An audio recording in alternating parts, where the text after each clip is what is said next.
मंत्री चंद्रशेखर बावनकुले का कहना है, आगामी नगर निगम चुनावों को लेकर अगर पार्टी में कोई बगावत करता है तो इससे पार्टी को नुकसान होगा।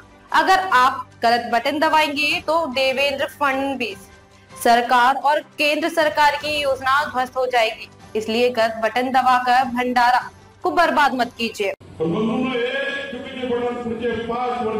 शहराला सत्यानाश केल्याशिवाय राहणार नाही, या भंडारा शहराला उद्ध्वस्त केल्याशिवाय राहणार। एक चुकीचे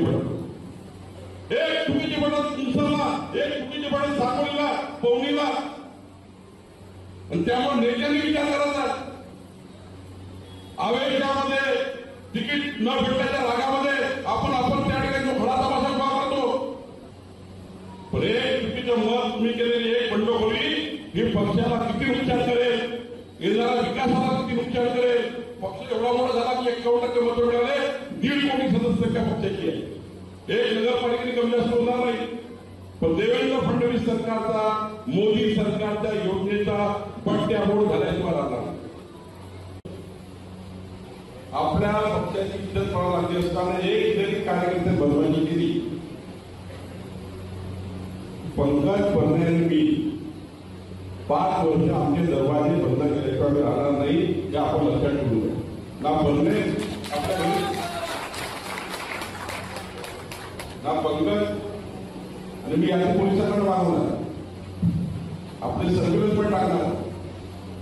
तसे भंडाऱ्याचे सर्व व्हॉट्सअप ग्रुप सर्व्हिलन्स पण टाकले आहेत। कोण काय बोलतो कोणत्या व्हॉट्सअप, तुम्हाला काय वाटतं तुमच्या व्हॉट्सअप ग्रुप सर्व्हिलन्स पण नाही, कोण काय व्यक्तिगत आम्हाला माहिती नाही। म्हणून या ठिकाणी पहिला निर्णय काय आता सांगा ना, भारतीय जनता पार्टी लढवायची ना, तिने जाहीर लढवायची ना, एकच लढवायची।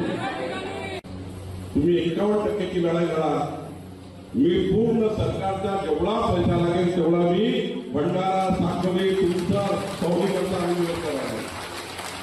जेवढा नागपूरला न्याय मिळत तेवढा भंडारा न्याय, जेवढा वर्धेला न्याय मिळत तेवढा पंकज भंडारा न्याय देईल।